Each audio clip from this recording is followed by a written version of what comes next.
I gotta go get mine. Good evening. We've met in closed session. We do have a quorum, so let's begin with the Pledge of Allegiance.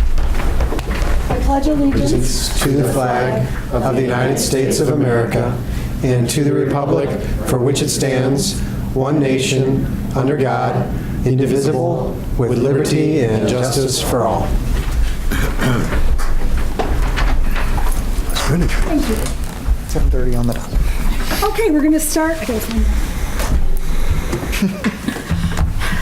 With the do I have a motion to approve the minutes from the April 16th business meeting, the May 7th special workshop meeting, the May 7th closed meeting, and the May 14th parent-teacher advisory committee? So moved. Mike moves. Second. Dan seconds. Thank you. Mike Davenport. Aye. Dan Nicholas. Aye. Terry Pavicic. Rick Pavanato. Aye. Don Renner. Aye. Sherelle Fuller. Not back yet. Nancy Kupka. Hi. Thank Motion you. passes. We're going to move to the first reception of visitors. The meeting agenda includes 2 opportunities for comments from the audience. The first reception of visitors is intended for audience members to address the board about any agenda item on which the board will vote tonight. Do we have anybody who wishes to address the board? Hearing none, we'll move on to recommendations and reports of the superintendent. Thank you, Dr. Kupka. Okay, we're going to start with parent feedback offered at the Parent-Teacher Advisory Committee meeting, which is a meeting that happens each year to look at some of our discipline policies and procedures. I believe Board Member Davenport was there along with Scott Wugazer, who ran the meeting. And I'll let Scott provide some feedback, and Mike will provide color. Sure. Take it away. Yeah, so we met on Monday, May 14th, at the Donner South Library, Donner South High School, and we had 55 in attendance. I believe there was 10 staff members out of that, so about 45 parents, so that was awesome. We actually listened to the feedback from the year prior that said that the parents really wanted a lot of opportunity to engage in discussions rather than hear us talk, so we listened. We broke up into just parent groups. We had 3 topics that we kind of went over with the parents and got feedback from them. Our staff kind of facilitated the discussions. The feedback, we sent out an exit survey. We're still waiting on feedback, so we will provide that to the board once we get all that collected. We didn't have enough yet, so I didn't want to share a lot yet.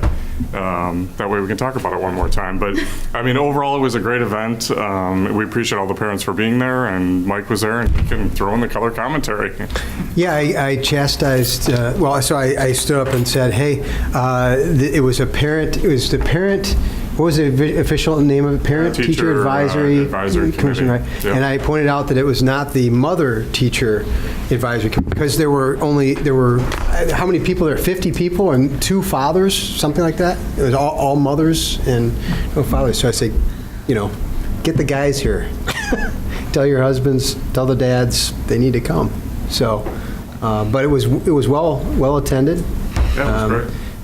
Great conversations in the different groups, and he let all the parents stay where they were, and had the administrators move from table to table to talk about each item, and it was good night. That's it for the color. How'd I do? Not so good. Sorry. Good. I tried. Discipline code revisions? I will turn this over to Scott in a second as well. Every year, the discipline code comes before the board, and it'll be up for action later on this evening. This is what goes into the student handbook and is technically board policy. So I'll turn it over to Scott to give you some highlights of the changes. Yeah, so the document you had, we did make one change that I'll note, but many of the changes were small just to kind of catch us up with, for example, like the electronic cigarettes and vaping and things like that we wanted to add in there for that. So that was kind of like a lot of page 1. Page 2, we did make a change actually today under the tardy policy section, and it's kind of the section where it says after the occurrences, where it says on the second page where it says tardies 10 to 14, tardies 15 to 19. So right below there, we added in if a student accumulates 5 or more tardies to any single period, a dean intervention shall occur. And then we added that same statement down below to the next section where it says excessive tardies area, and then the last kind of section underneath the tardies 10 to 14, 15 to 19, we said again, if a student accumulates to 5 or more. So we just wanted to clarify that because that was something new that we added in there. We switched from Project 99 to Partners for Success this year, so we wanted to update the language on that. And we did confirm Partners is in Addison. Yes, it's in Addison. Thank you. And we've had some good outcomes so far with it, so we're excited about the partnership that we have with them. I attended, Hank asked me to attend a session that we had, a focus group, I think it was last week, to talk about Partners for Success, their ALAP program, their rebound program, so I was a part of that. So we're excited about, again, working with the ROE with this program.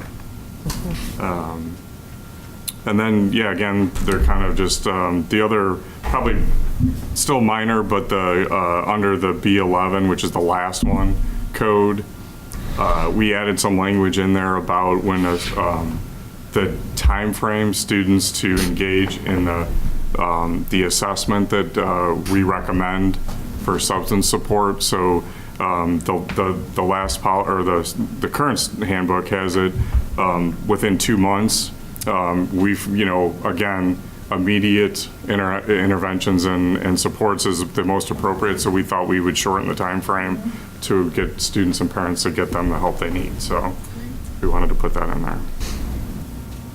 Is there any questions that you guys have? Yes, Scott, I do. Could you please explain to me the tardiness again? Because I guess the way I'm reading in yellow, you have 9 free lates, and then something kicks in at 10. You have an intervention at 5 with the dean saying, hey, walk the class a little faster. But you got 9 free passes before a 1 hour. I guess that's how I'm reading it, but is that how it really is? Well, the current tardy policy actually has it where the first 3 for each class, it's a teacher-driven Right. tardy.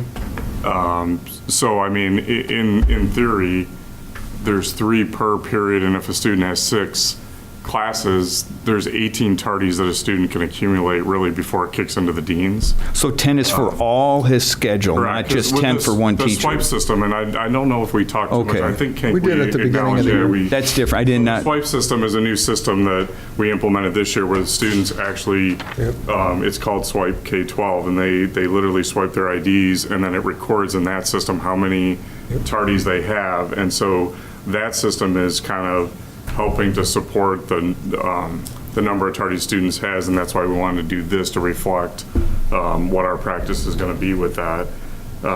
Looking at the data, how would the numbers have changed? Up, same, compared with the old policy and now this policy?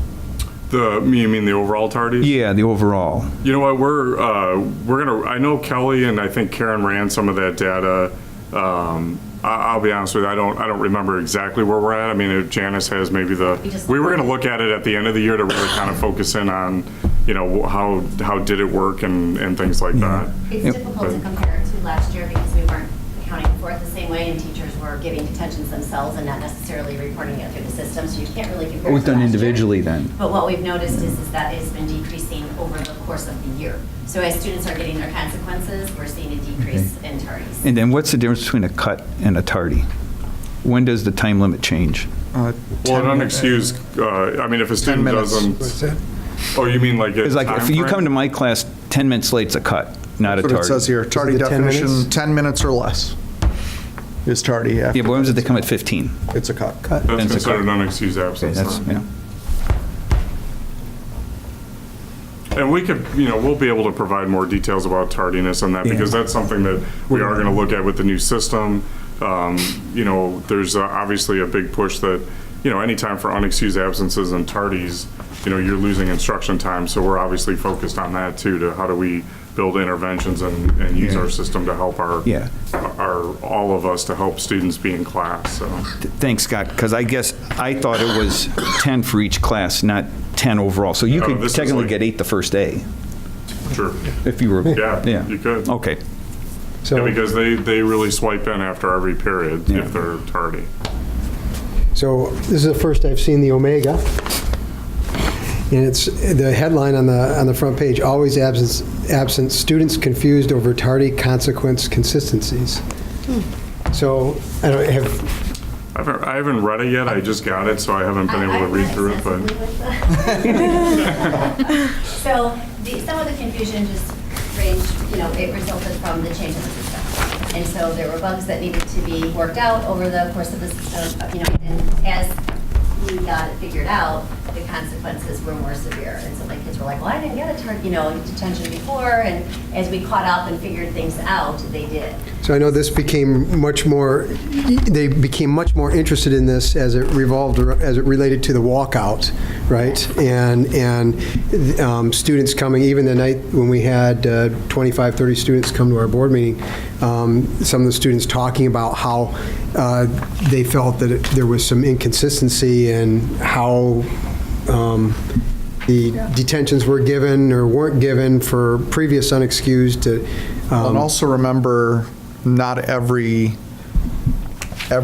scan is equivalent. So if you're supposed to be reporting to somewhere like a resource area instead of a lunch period, that's not we're not going to treat that the same as if you blew off an actual class, right? You were accounted for in the building somewhere, just not where we expected to find you, or there's a variety of different ways in which attendance doesn't always look like the same attendance depending on the student schedule or their individual situations or those kinds of things. So,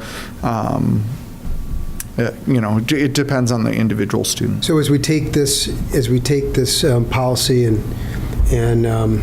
it's reflected in the handbook, right? This, so are we looking at some language there along with this change that helps make it clearer to the students, some of these subtleties? Just as we see in public with data can be used in a variety of different ways to tell different stories.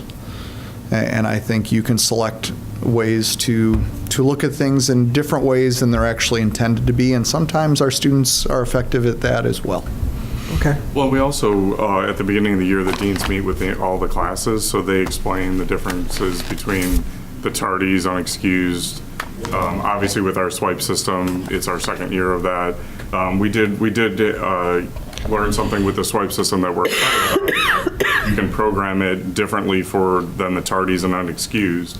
So now we're going to be able to track the tardies up into the certain amount of time that we said, which is, I think, what Hank just said from what we said in there, 10 minutes, I believe we had it in there. Right. And then it can switch over to an unexcused actually in the swipe system. So we're excited about that process as well. So I think that will become much more clear the way that things are recorded in our system as well. And so it'll be clear for students then when they do get a tardy or an unexcused, it's generated through the swipe system because they're swiping because they're late to class. And then we'll do our interventions to support students then. Fair enough. It was just, I had to, Yeah. I think this it's will right be in front of me. thing that we'll keep the thing we're talking reporting about. out on and giving you guys data and information on. It'll be easier to compare data in future years when we have the same system in place. But we seem to like the results of the system this year with using the swipe system. The biggest change I think that it makes is that it takes a lot of the time that teachers were spending recording and tracking and issuing consequences, and it shifts that over to the deans and the attendance office. That would tend to lead to more consistency, I think, in how things are enforced, too. Yeah, so, I would think. And predictability. Good, thank you. Speaking of predictability, the master facility plan project? I'm going to pull up a presentation here, and we're going to just quickly flip through some slides inside of here. This was provided by our architects, White, and this is a summary of the initial kickoff design team meetings that occurred over the last week or so. In these, we kind of started dreaming big. I've shared this whole presentation with the board so you can peruse it at your own time. But I just want to show you a few things. Tony, if you flip ahead here. So this is kind of what a lot of the meetings look like. Just big teams of people brainstorming. You see Post-it notes scattered around on big cardboard tablets in the back, where it was really a design, think big process, and really starting with, what we would hope these spaces would look like, or hope that they won't look like at the end of the process. So I'll just show you a couple of these. So go ahead there, Tony. So this is the exercise, and all the Post-it notes ended up on boards like this. Go ahead. And populated over the course of the day. So you're looking at Learning Commons there. And then what we did was we collated all of these back to give some initial ideas of what might fall in these spots. So you can see in Learning Commons, these are common themes that ran through the variety of groups that worked. In the larger groups, they were broken up into usually about 4 separate smaller working groups. In some of the smaller teams, they were either 1 group or 2, or broken up by school, depending on the topic that we were working at. So I'll show you Learning Commons because it was so big. So here's the things that we wanted to make sure that we kept. And then if we slide over to the next one, Tony, you see a lot of wishes for our Learning Commons. This is a brand new space in our schools, and provides a lot of different ways to think about schools. Coffee, though, was a common theme that ran through every one of the projects. But you can see the type of collaborative workspace that they're hoping that the Learning Commons becomes. And then keep going. We talked about this area has a lot of different challenges, especially because we haven't had this space before.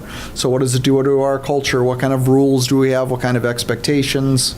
How does this work? A lot of questions still around the space that'll come up as the design and the build, and actually the debut happens inside of this. So, like the coffee thing is what the students are asking? No, this is all staff right now. Okay, So let me show you the last one, and I'll tell you what happens with students. right, on site.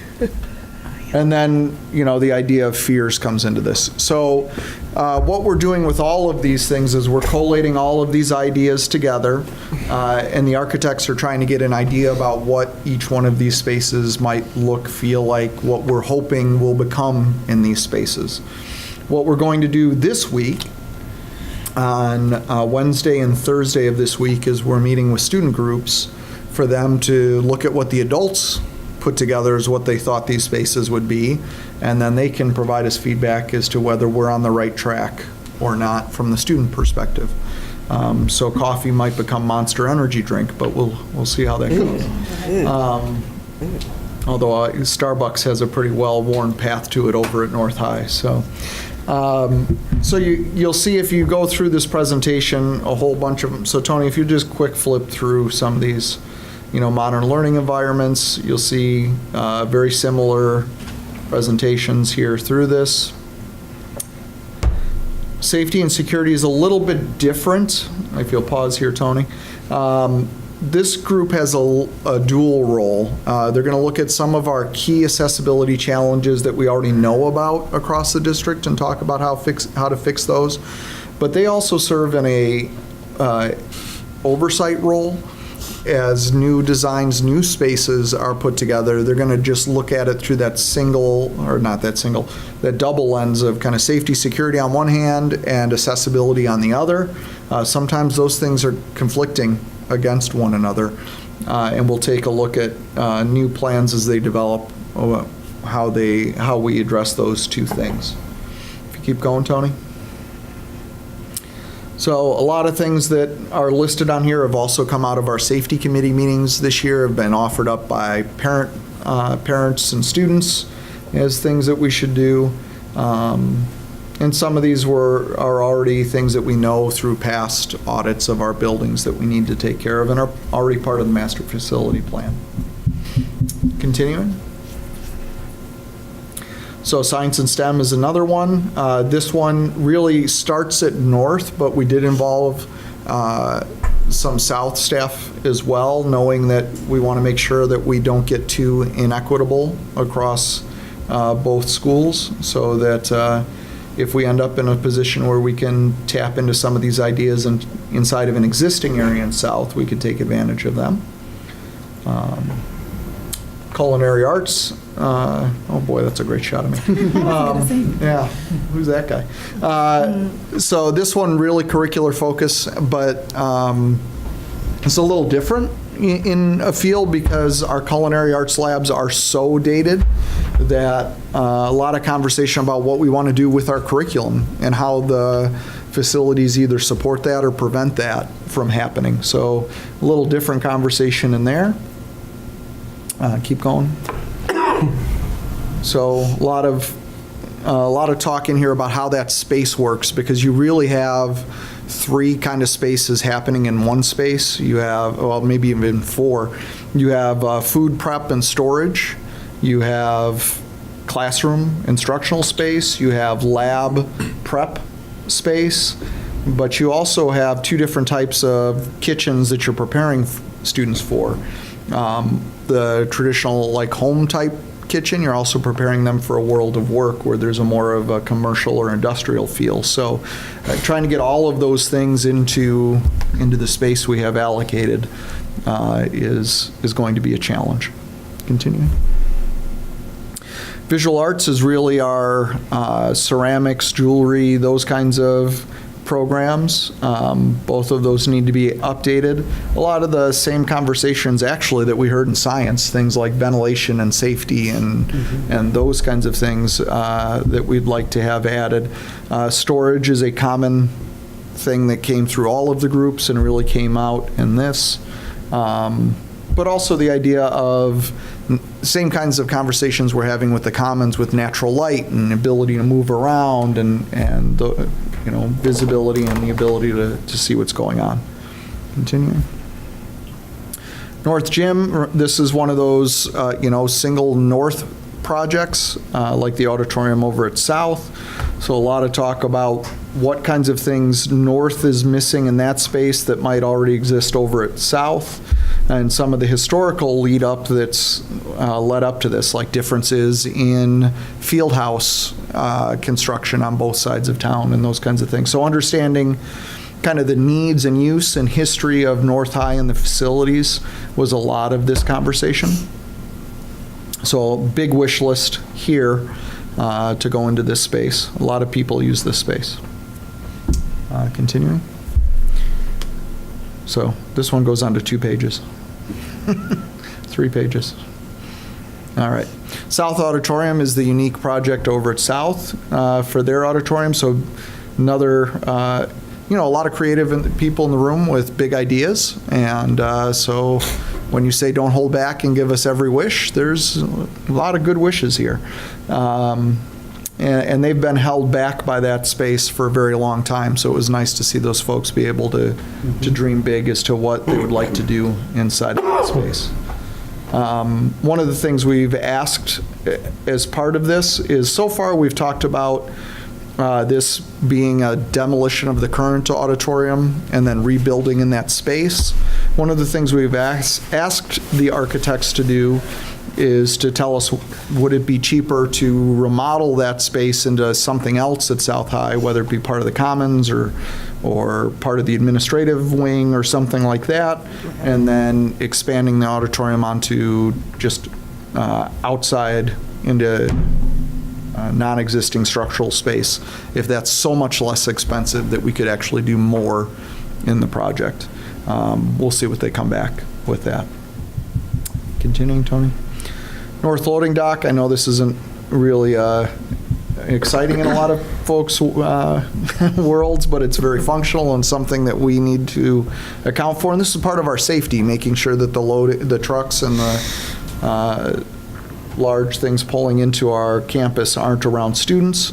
So really worked through this. One of the key things from the initial sketches of this was that we had a single loading dock, and it became apparent we need 2. So they're going to have to play around with that space and look at that. So that was a good meeting to establish that. And then continuing, Tony. Outdoor spaces was really just kind of thinking about what kind of space and what would we want to do inside of this? How big do we want our bleachers to be? That people want a whole bunch of stuff under those bleachers. So they're going to have to get creative in how they design that space. North and south are very similar. And Bless you. south administration. Remember, the front of south gets a new entranceway and a new administrative suite. So south kind of went back and started working with their team, really to talk about how their structure was going to work together and then how the space could support that. Tony? North Kitchen is a standalone project, really looking at that industrial food prep area, the layout and the mechanicals that need to be inside of that. We're bringing in an expert to help us with that portion of the redesign, and they're working closely with Chartwell's to provide their perspective, since they're the ones in there working right now. Although our goal is not to design it around a single provider, but design it so that any provider would be able to work well in that space. Go ahead, Tom. And then finally, the next steps to outline here. At the last meeting, the board asked for kind of a general timeline as to where things would line up. So really over the summer here is where they're taking these big ideas, and we'll try to sketch out some ideas on paper that we'll share out. A lot of digital sharing over the summer with the groups and getting feedback. And then somewhere around August, September, we should be able to get pretty good, solid images that we can look at, enough information that we could go P&Z Villages, planning and zoning with the village, and make sure that it all matches code there.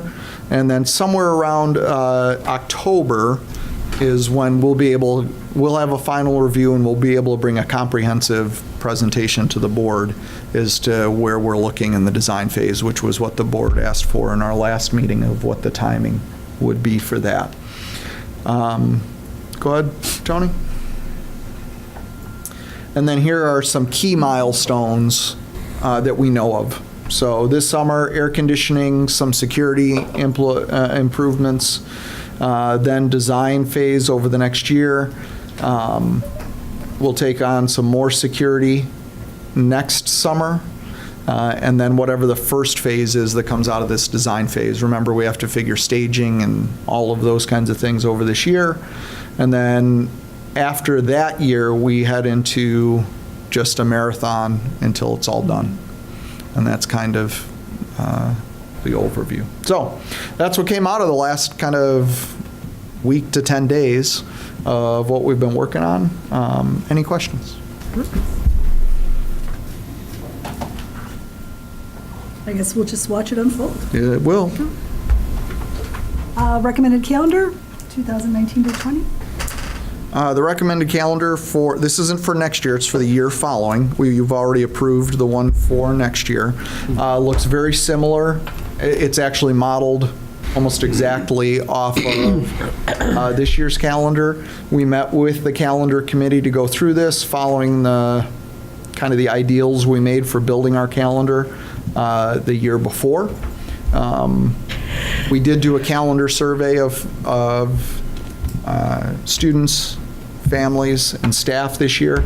Nothing really jumped out from that. People were overall pretty happy with the change that we had made this year. I'm sure it'll be even better next year with air conditioning in place to start the school year.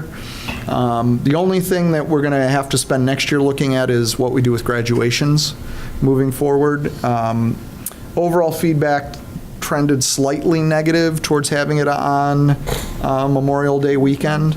But there's some logistical challenges here to getting two facilities ready for graduation and how that has to work and everything else. So based on that feedback, we're still recommending right now for 1920. And this, remember, we can modify this going forward. But in our first preliminary approval here of the calendar, leaving it there on Memorial Day weekend for 1920, pending a review of that over the next year, and we figure out what comes next. So. Okay. That is up for approval later on this evening. Are there any questions on that one? The trending negative commentary on the Memorial Day weekend, is any feedback on what seems Just to that be it's a holiday weekend that you're eating up with graduation.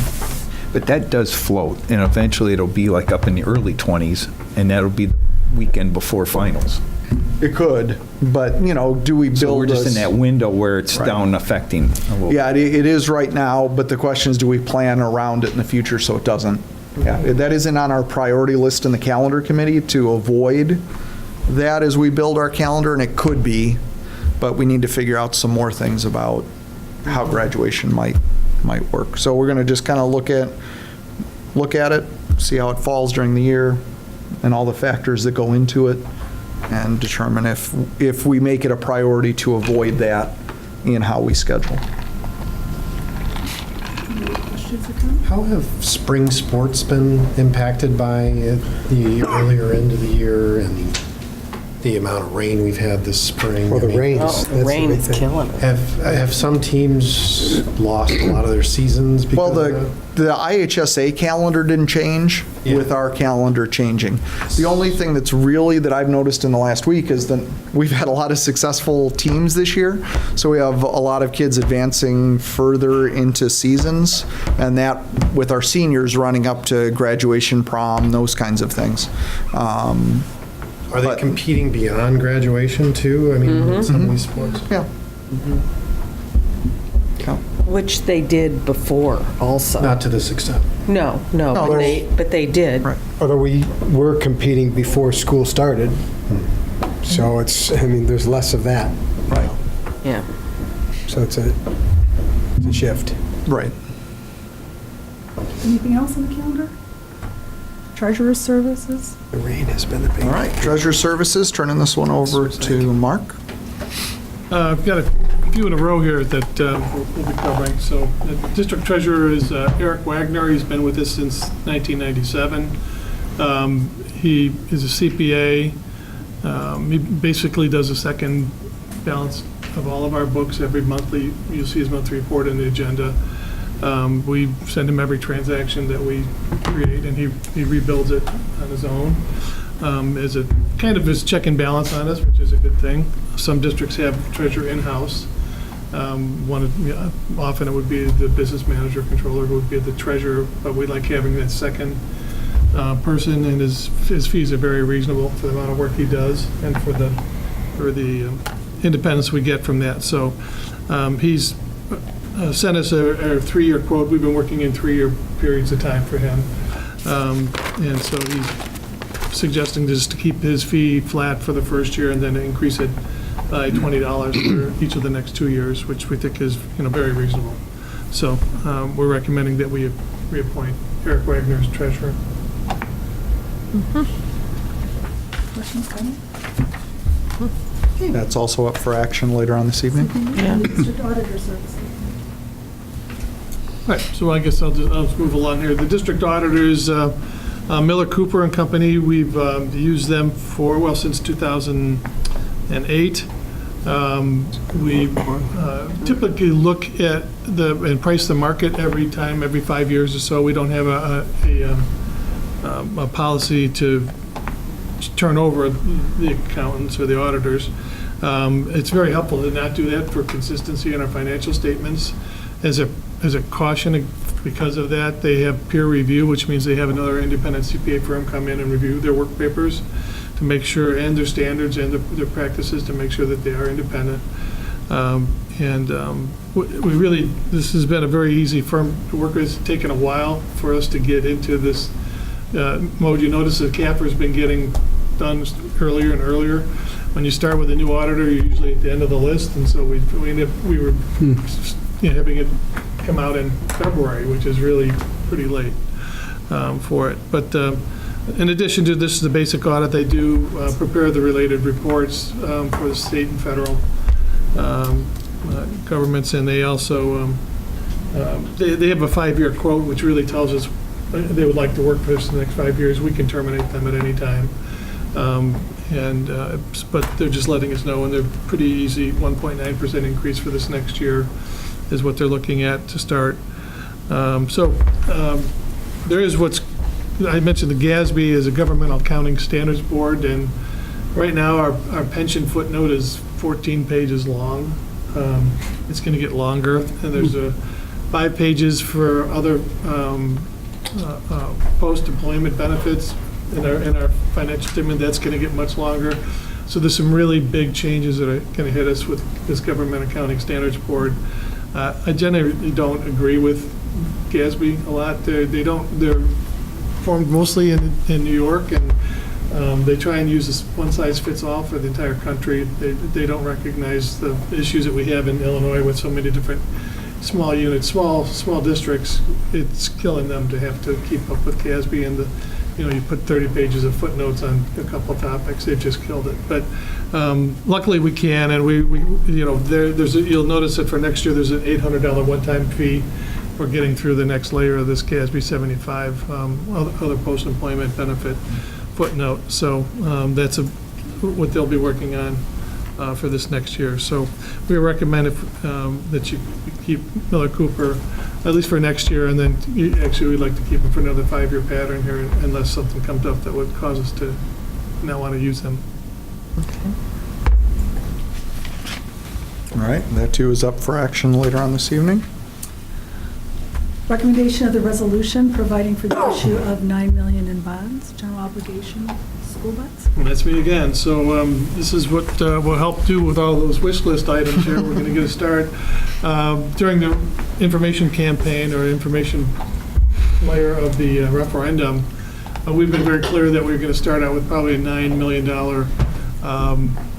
first issuance, and it's for 2 reasons. One is so that we can fund the air conditioning HVAC project that's going on at the 2 schools over the summer, and also any other work, the planning and design work that the architects and engineers are doing.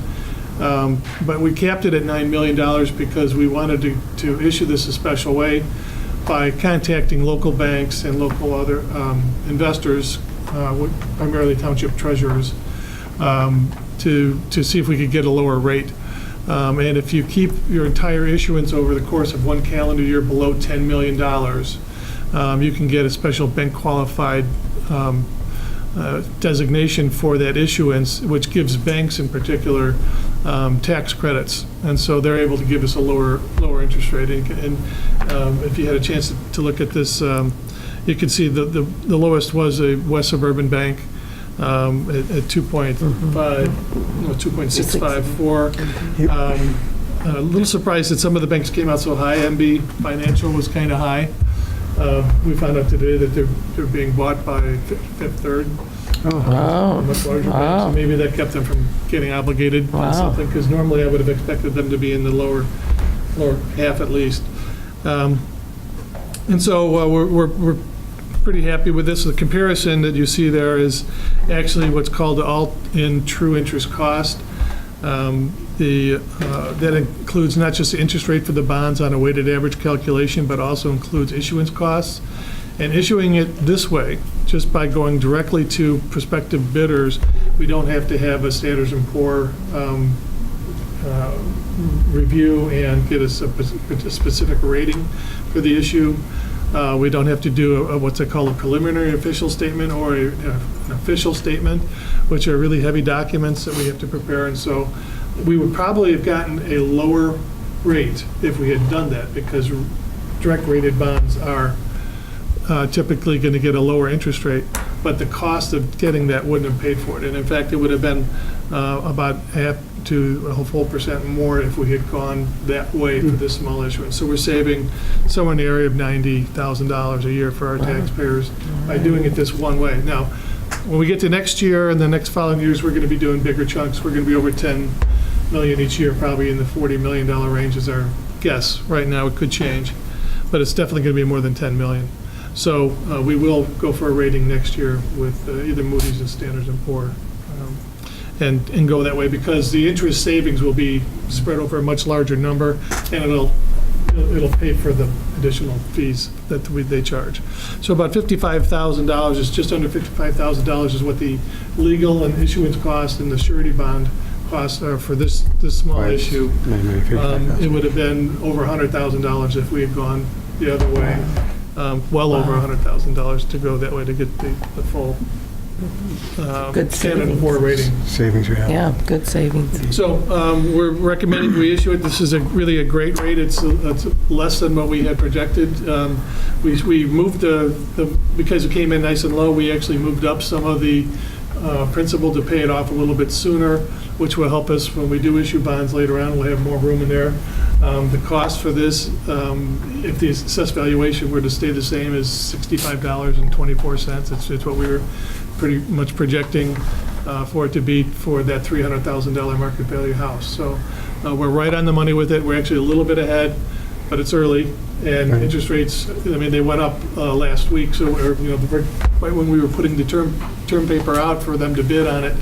So it was another 25 basis points that it went up. So I don't, we do think that the projections of these are still hold up, but if the economy goes pretty crazy, it could change. So, but anyways, we have a recommendation for you to approve these in the action section, and we think this is right on target for what we thought we would be. Very good, very good. Questions for Mark? Mark, at what point of being in the rising interest rate environment we are now, at what point or how much more would they have to rise before you would accelerate essentially the 3-year plan and issuance? Well, they go up and they go down. It depends on what nobody really can predict that much, except that the long-term history of this stuff is that we shouldn't be much more than in the 4% range when we go long on these bonds for the 20-year bonds. And if things start to look like we're going to hit 5% or something, it depends. If it's the next issue, we might actually pull back and just expect it to come out and normalize. It depends on, it depends on the events at the time. If something happens and we go to war or something, we'd have to sit and rethink what's going to happen with our bonds. But if it's just the normal fluctuations in the economy, this has been a very volatile year. And I would, I think we'd have probably waited out. If it went to 6%, I would probably hold back rather than issue more. So it depends on where we are with the issues. If we're on the last issue and we see it creeping up, maybe we would, shoot it out sooner. It helps us in one way that we'd have the money on hand to invest and offset some of those costs for the interest. And we still have a little bit over $1 million in our debt service fund that is unattached to any particular bond, and so we would use those funds to try and buy down the interest rates as well. So there's a couple pieces that we have that we would, but it would all be circumstantial at the time.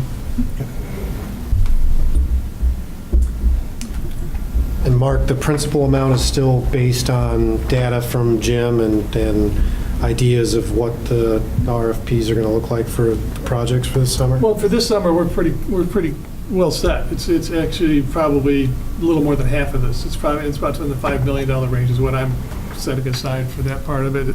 Maybe a little more. Do you think it's a little more, but right around there? So we know that's fully covered, and then all we have is architect and engineer fees. There might be these funds might be able to help us maybe buy some equipment with the next phase, but because there'll be some of this left over. So that's what we're planning on this piece. Anything else? Great, thank you so much. Leasing recommendations for 2018-19? And this one goes back to Mark as well. There we go. Is it leasing? Okay, this is the wind trust. Yes. I don't have my folders this time, but I have a lot of color coding here. So, the wind trust lease agreement. We've had an agreement with wind trust. It's a local bank, Community Bank of Downers Grove and Hinsdale Bank. They actually do the leasing through Hinsdale Bank, but it's really because of our connection with Community Bank of Downers Grove and the representatives. They've always given us a very fair interest rate.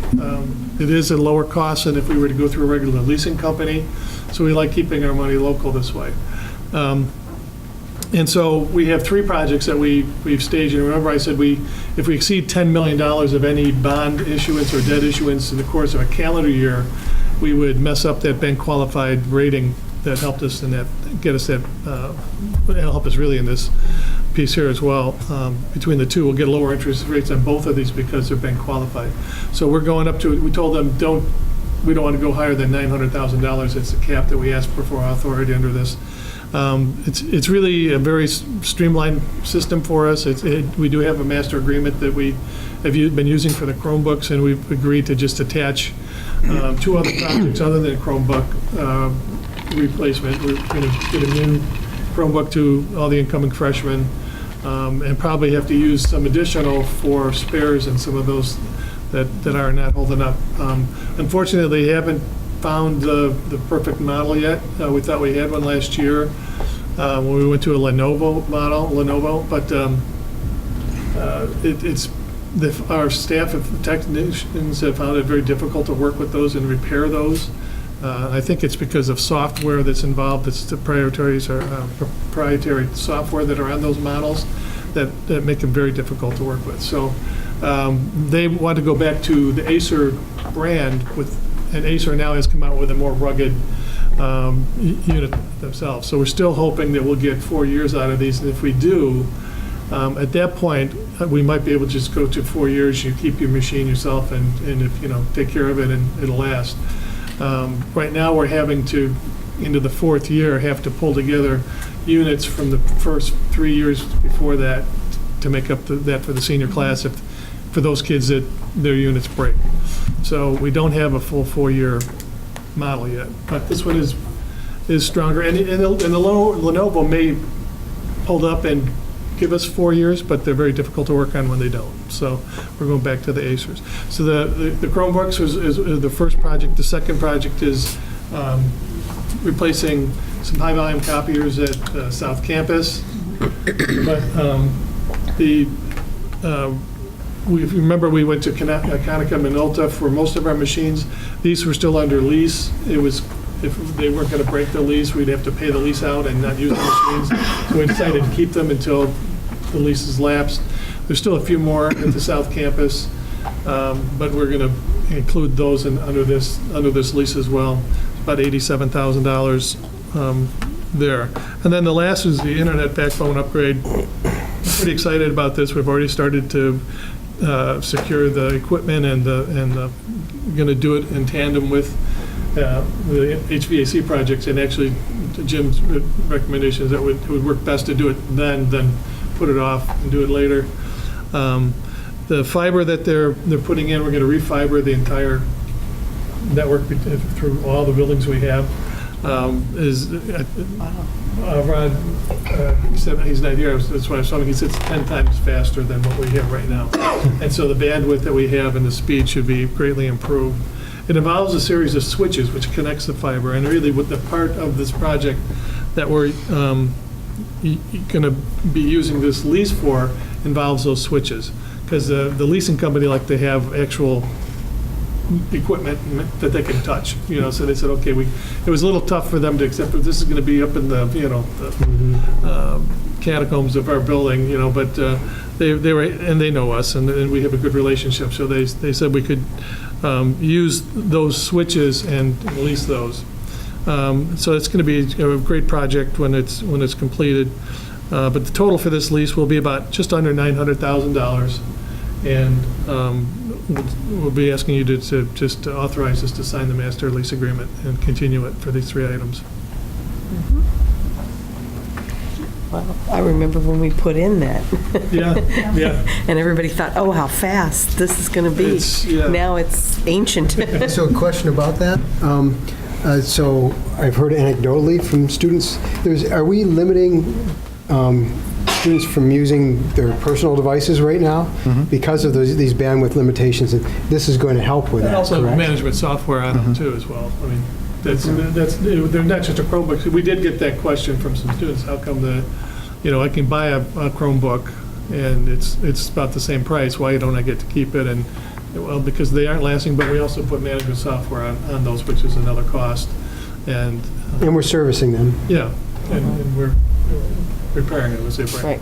Right. Yeah. And we're standing a lot of it behind is accidental. It's not abuse, but it's a lot of cracked screens. And they threw a couple of these books on them, and, or, something that somebody else Can you knocks over your speak into the backpack. microphone? Oh. Is that what I you're need trying to go back and start at item. Yeah, could I start with the treasurer? Sorry. Is that what? Yeah, yeah. Well, I've come- When he's That's the end jumping of my up and down. presentation.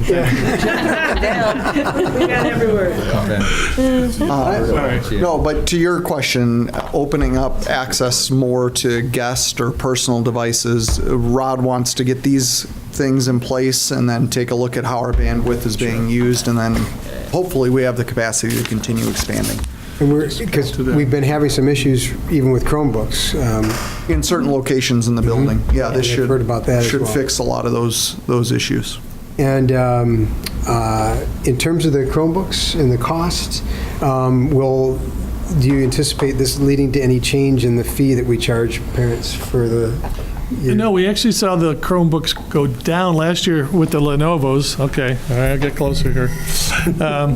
A little bit down, so actually, and, with these repairs, we weren't anticipating the level of repairs that we were getting with some of these, so we did see a dip last year a little bit, but now it's back up. I mean, the bigger models, the stronger models are starting to get less competitive because they're putting more into those machines, So the actual, we're back up to the original price that we started with, $300 just for the basic model.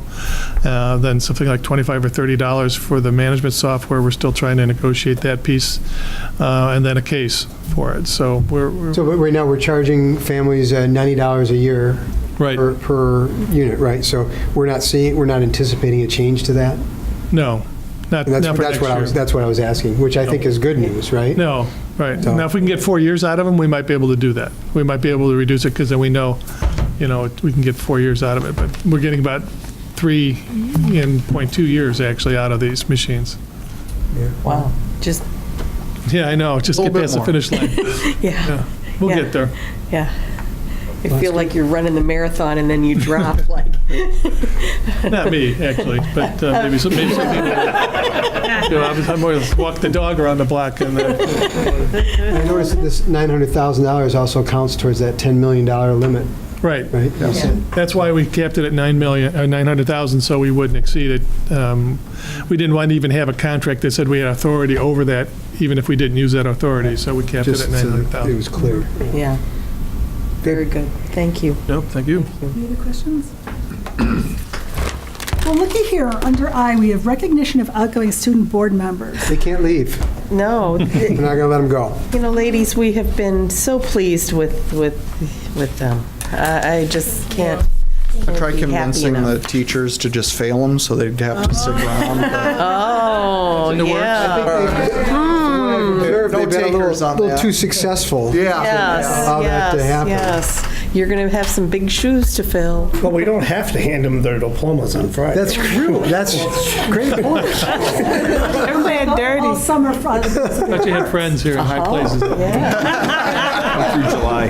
Very loyal group of people. We would be remiss if we didn't recognize Prevail Bongo and Simone Black as being our best and first student members of the board. And you have added to the board, and we are so appreciative, and we wish you only the best. Thank you.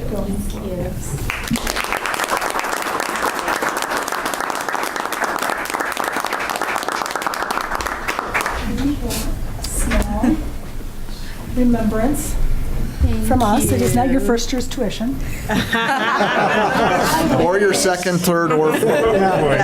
Nothing to do with tuition. And remember, you do get to keep your name badge, but not the metal thing, Just the name. The insert. yeah. Our budget isn't there. Yeah. And Nancy, I don't know, maybe we're planning on doing this. Do we have a few moments that we could hear from each one of them in terms of maybe your reflections on your experience here?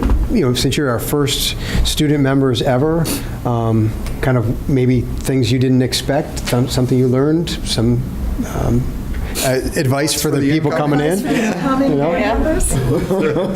Run. So I guess I just learned a lot more about my school. That probably sounds cliche, but there's lots of stuff that an average student wouldn't know unless they came to these meetings. And I just think that's really interesting, and I think it's cool to hear what you guys think and what the community thinks, like with the whole master facility plan. I know we were talking about that all year. And so I think this was a really positive experience for me, and I'm glad I got to have it.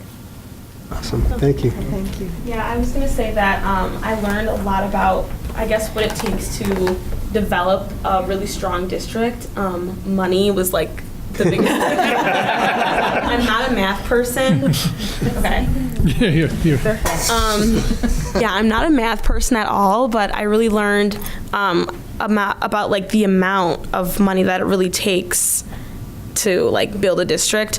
Also just hearing your guys' opinions about everything and seeing the amount of work that you put into, I don't know, like just our schools in general just makes me really happy to know that like in the future kids will be going to such a great district. Like I don't know, I loved going to North, and I've definitely been impacted by all of you guys, so I just want to say thank you for that.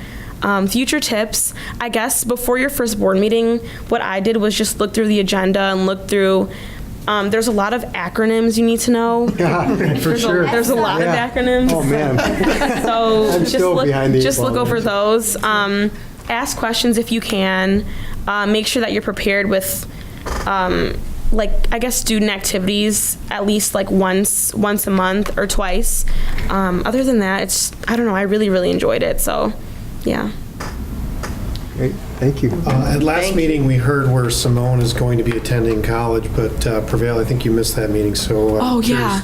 curious to know where you're going. I'm going to UIC, and I'm majoring in criminology, law, and justice, and I'm running track there as well. Nice. Oh, very good. Congratulations. Thank you. Thank you. Refresh our memory. Where? Well, I'm actually not going to Vanderbilt anymore. What? Wait a minute. What, just last week? What happened? I applied to. So then I was like, what do I do now? So, but I'm going to Loyola. So, Oh, okay. yeah, I won't Very be good. far. And you're going to be studying? Nursing and a minor in theater. Nice. Oh, very good. Very good. That makes An acting nurse.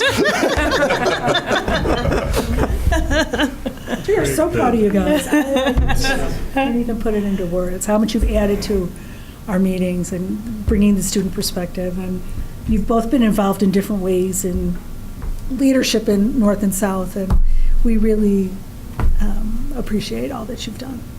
But there are some people who are going to step into your shoes, and I think they might be here today. Yeah, we're going to ask the principals to introduce the incoming new student board members.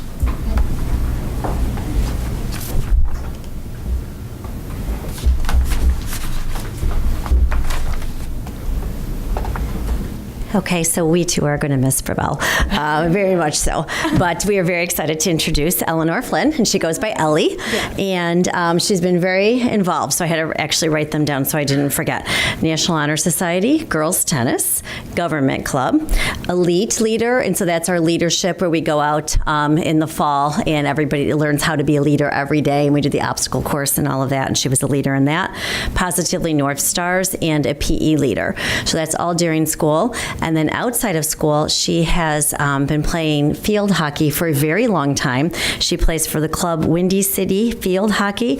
She's already received a scholarship to play at the University of Iowa the year after that. So she's already set on knowing where she wants to go.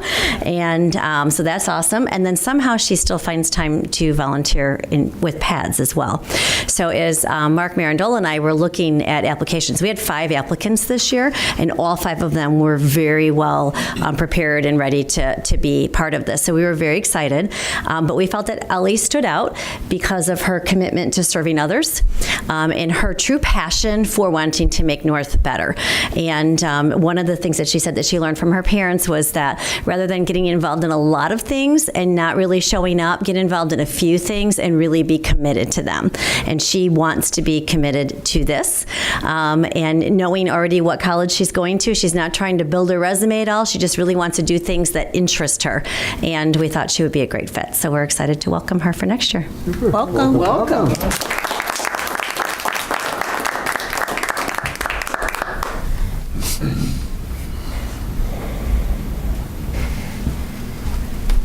I too would like to congratulate Simone on all your work this year and wish you well at Loyola or wherever it may be you change to next.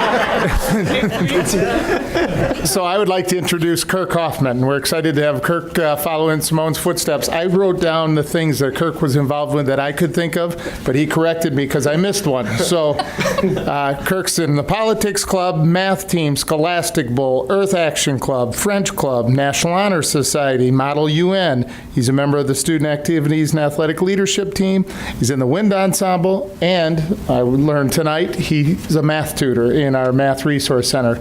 So like North High, we had 4 applicants this year, all of which have political aspirations, I think, in some of their own personal growth and learning. They're all very involved in politics in one way or another. So it was a very difficult choice, but we're excited to have Kirk represent our student body here with you all next year.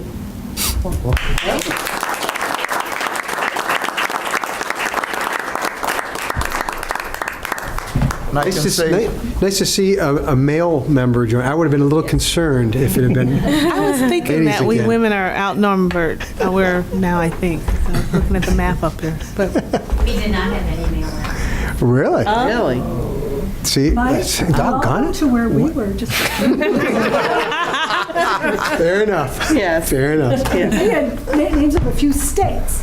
And before we go on, I just want to thank our current members and our future members for the work you're about to do.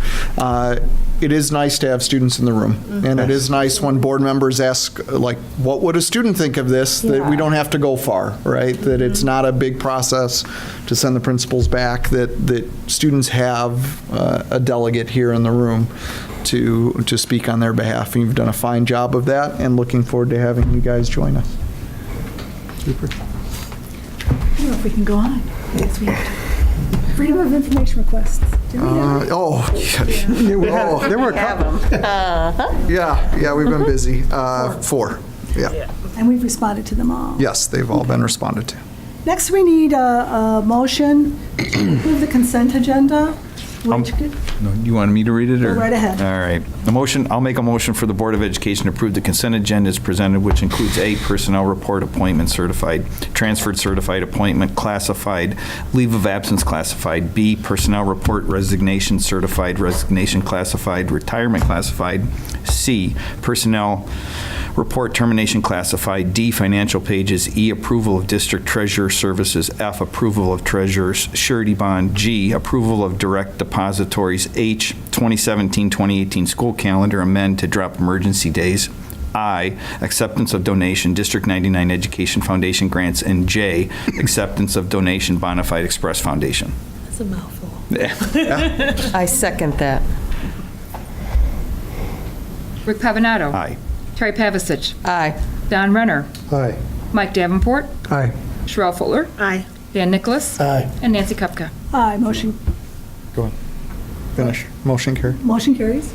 I just wanted to point out in there the donation pieces. We like to highlight those. Thank you. Some Education Foundation grants. I'm sure in the future they'll be back with big checks to talk about what those projects are very going same towards. things. Always love those and appreciate the support of the foundation. And then the Bonfield Express Foundation, I believe this is the second year, Scott, that they've come forward with a sizable donation to help our programs. So big thank you to our partners there. Students will be happy, too, that they don't have to come to school after finals are over. Yeah, you guys just let them go home after final exams. We just amended the calendar, Yes. too. Yep. Okay, never mind. All right, recommendation for action. Approval of textbooks presented at the April 16th, 2018 board meeting. Any questions or comments? Do the motion.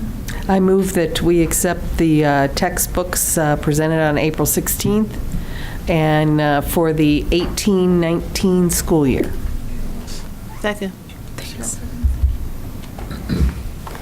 Terry Pavasich. Aye. Sherelle Fuller. Aye. Dan Nicholas. Aye. Rick Pavanato. Aye. Don Renner. Aye. Mike Davenport. Aye. And Nancy Kupka. Aye, motion carries. How about the approval of the student discipline code? This is what we discussed earlier this evening. I move that we accept the changes in the student discipline code. Second. Terry Pavasich. Aye. Mike Davenport. Aye. Sherelle Fuller. Aye. Dan Nicholas. Aye. Rick Pavanato. Aye. Don Renner. Aye. Nancy Kupka. Aye, motion carries. The next is the approval of the 2019-20 calendar as discussed in the superintendent's report. I move that we accept the 1920 school calendar. Second. Thank you. Terry Pavasich. Before you call the vote, I kind of just make one more statement, and I've made this statement for a few years now, and I'm going to continue to state it. I still believe that we should be starting our school after Labor Day and pushing the calendar back. I still disagree with starting in mid-August. I think it's bad for families, and I still tend to agree with the other community organizations in our community who don't want us to move to an early start. I know I'm in the minority in this regard, but I want the rest of the board to know my position on this. Yes, thank you. I call the vote. Thank you. Terry Pavasich. Aye. Sherelle Fuller. Aye. Dan Nicholas. Aye. Rick Pavanato. Aye. Don Renner. I will say aye. Mike Davenport. Aye. And Nancy Kupka. Aye, motion carries. Moving on to the approval of the district auditor services, to accept the proposal for Miller Cooper and Company for basic auditing, supplementary accounting, and comprehensive annual financial report review services, with the cost of all services being set at $37,500, and to authorize the board president and the superintendent to sign the proposed document. So moved. Seconded. Mike Davenport. Aye. Dan Nicholas. Aye. Terry Pavasich. Aye. Rick Pavanato. Aye. Don Renner. Aye. Sherelle Fuller. Aye. Nancy Kupka. Aye, motion carries. Okay. Do you need a drink of water? You all right? I might. A proposal had been received from West Suburban Bank, Downers Grove, Illinois, for the purchase of $9,055,000 in general obligation bonds, not buns, approved at the March 20th, 2018 referendum, and to be issued by the district pursuant to the Section 19-3 of the School Code for the purpose of improving the sites of building and equipping additions to and altering, repairing, and equipping existing buildings and building and equipping outdoor facilities and enclosed structures. Said projects, including but not limited to constructing security improvements, increasing accessibility under the Americans with Disabilities Act, enclosing all or a portion of the outdoor courtyards to increase indoor learning spaces, renovating classrooms, science labs, vocational labs, and learning spaces, and completing the installation of air conditioning in all classrooms, and that the Board of Education would consider the adoption of a resolution providing for the issue of said bonds and the levy of a direct annual tax sufficient to pay the principal and interest thereon. The Controller, Mr. Stalen, summarized the pertinent terms of said proposal and said bonds, including the length of maturity, rates of interest, purchase price, and tax levy for said bonds during the recommendations and reports of the superintendent. So moved. Nope. No, I'll make the motion. I'd like to make a motion for the Board of Education to approve the resolution providing the issue of $9,055,000 general obligation school bonds, Series 2018 of Community High School District Number 99, DuPage County, Illinois, for the purpose of improving the sites of building and equipping additions to and altering, repairing, and equipping existing buildings and equipping outdoor facilities and enclosed structures, providing for the levy of a direct annual tax sufficient to pay the principal and interest on said bonds, and authorizing the sale of said bonds to West Suburban Bank, Downers Grove, Illinois. The bond resolution includes a provision to authorize securing a surety bond for the district treasurer. Second. Mike seconds. Is there any discussion? No? I direct that the roll be called for a vote upon the motion to adopt said resolution. Rick Pavanato. Aye. Mike Davenport. Aye. Sherelle Fuller. Aye. Dan Nicholas. Aye. Terry Pavasich. Aye. Don Renner. Aye. Nancy Kupka. Aye, motion carries. Let there be here. And you only will have to do exactly that process 3 more times. That's okay. Thank you to our community for giving us the opportunity to do that. Absolutely. Yes. Approval of the Wintrust lease. Do we have a motion for the Board of Education to approve the modification of the existing master lease with Wintrust Capital in the amount of $900,000 and authorize us to sign and execute all necessary documents related to the lease modification? So moved. Don moves. Second. Mike? Thank you. Don Renner, Aye. Mike Davenport, Aye. Sherelle Fuller, Aye. Dan Nicholas, Aye. Terry Pavasich, Aye. Rick Pavanato, Aye. and Nancy Kupka. Aye. Motion carries. Old Business Policy Committee report, second reading. This we introduced last month. 3 policies in here with some basic cleanup and some small revisions. No questions came forward to me. I don't know if members of the policy committee. The key one in here comes into our next agenda item after this, which is the change in the workplace harassment policy requires us to then do a resolution stating that we believe in prohibiting sexual harassment. So this is a 2-parter in agreeing to this policy. So that's all I have. Any questions? Okay, so then we need a motion to accept the old policies, Yeah, the 3 To accept the policies. 3 the policies. 3 policies, and a... Then we'll do the resolution after resolution that. to Yeah. I'll make a motion for the Board of Education to approve the policies as presented. Second. Thank you. Rick Pavanato, Aye. Dan Nicholas, Aye. Terry Pavasich, Aye. Don Renner, Aye. Mike Davenport, Aye. Sherelle Fuller, Aye. and Nancy Kupka. Aye, motion carries. Now we need a motion for the Board of Education to approve the resolution to prohibit sexual harassment. Okay, I'll make a motion for the board, okay, I'll make that motion. Jerome, are you going to second it? Second. Thank you. Rick Pavanato, Aye. Sherelle Fuller, Aye. Dan Nicholas, Aye. Terry Pavasich, Aye. Don Renner, Aye. Mike Davenport, Aye. and Nancy Kupka. Aye, motion carries. We'll move to our second reception of visitors, which is intended for audience members to address the board on any topic pertaining to Community High School District 99. Is there anybody who wishes to address the board?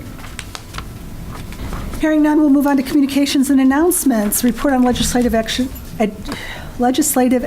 Network of DuPage. We did meet. There were numerous bills that were discussed at last meeting. I honestly can't summarize all of them off I of my... did send that note to the presentation to the board in Okay. in a communication, so the board does have access to the... And I don't know, I mean, it didn't seem to me, Hank, that a lot of those proposed new laws were really moving in any positive direction. So I don't know that there's a lot of news to report from that perspective as of yet. And then we went back and discussed more on the dual credit I have updates legislation. on that. Okay. So last week, I wasn't able to attend the Illinois High School District Organization meeting in Springfield because we had one of our planning meetings here, but that organization that we're part of and have been very active in, on the Wednesday when we were here doing design plans, that group met with the governor and presented all of the things that we've been talking about. We have a sponsor that we're working with on the legislation that's bringing it forward in the House. We expect that it might move over the next week here. And we might actually move this through in this legislative session. We've been working collaboratively with the Illinois Community College Board, this group of superintendents through LEND and the high school district organization, and it will accomplish a lot if it gets through. So pay attention to my updates over the next week. I don't want to get too far ahead of ourselves now, but we have a lot of traction, including the governor was very interested in what we were talking about. So we've made up a lot of ground over the course of this year through the work on this, and Peg has been awesome, including she worked to get the governor in the room to hear about this last week. So hopefully some good news to report on that. And then, yeah, this is the next, between now and the 31st is the end of the legislative session. And as Donna's saying, it's really unpredictable as to what bills might emerge and which ones won't. They're still positive about a budget coming into place here through the normal fashion rather than what we've seen over the last 2 years. Wow. So we might have a budget by the time I'll believe it when I see it. I will too. But that's what they're believing, so Okay. we'll see what happens. Maybe we should take bets on that instead of sports. The School Association for Special Education in DuPage County, we will be meeting again on Wednesday. We finally completed the superintendent's evaluation. They're going through a bit of higher level management staff changes. Some people are leaving, so hopefully some new people will be coming in. That's really all I have to report on CSD. CSD99 Education Foundation? Yes, yes. We've attended the AVID banquets at both North and South High, and I just can't say enough great things about that program. It's just, it tears at your heartstrings when you hear about some of the challenges that these students have gone through in order to get to where they are. It's just amazing. And we gave 2 $500 scholarships to those to each school. So that was a really positive thing. And then we also were at the Attainable Futures meeting that the Chamber 630 put on. And we had many students networking with the local business professionals and receiving certificates. And our speaker was former White Sox player Eric Soderholm. And it was a very inspirational speaker and great. And we are also finishing up our learning grants, and we just approved the April ones, and we will be discussing things to be finalized in June for the rest of them. And then volunteers, we're still looking for folks who want to join the foundation. So if you're interested, please contact myself or Julia Beckman, and we will be happy to have you on the foundation, because we do a lot of great things for our students. So it's really a very worthwhile organization. So think about that. Thank you, Terry. Illinois Association of School Boards, Mike, anything? I have no report. Okay. Moving on to the upcoming board meetings. Friday, May 25th, coming far too quickly, is graduation. I guess we'll let them graduate. I know. Well, you know, they only get the cover. You know, their diploma comes later. So that's something to think about. We're going to be getting some angry phone calls from you. I know. We do wish you both the best. Yes. You know that. But we will, so South is graduating at 5 and North is graduating at 7. And then on June 4th, we will have a special workshop meeting here at 7 o'clock. And June 18th, we'll have our business meeting at 7:30. So we don't get to graduate. We have to keep coming back. Yeah. I would like that, yes. Yes. Nice try, Mike. Yeah. Well, 3 of us are graduating, so, you know. Yeah. Before we adjourn, I'd just like to let people know we're having a small reception to thank our existing board members and to welcome our new board members. I don't know what's out there, but there's something sweet. And we'll be there in a minute. Do we have a motion to adjourn? Were you going to add something to the parking lot? Yes, for the contract negotiation. Yeah. Yeah, I'm not putting it in this parking lot. Okay, all right. It's my own parking. That's my personal parking lot. Nancy's personal parking lot? I was confused then. It's a parking lot it is. I move we adjourn. Mike moves. And I'll second. Oh, go ahead, Sherelle. Sherelle seconds. Sherelle got in. All those in favor? Aye. Would you like to adjourn? I adjourn that we end this meeting. So let's go.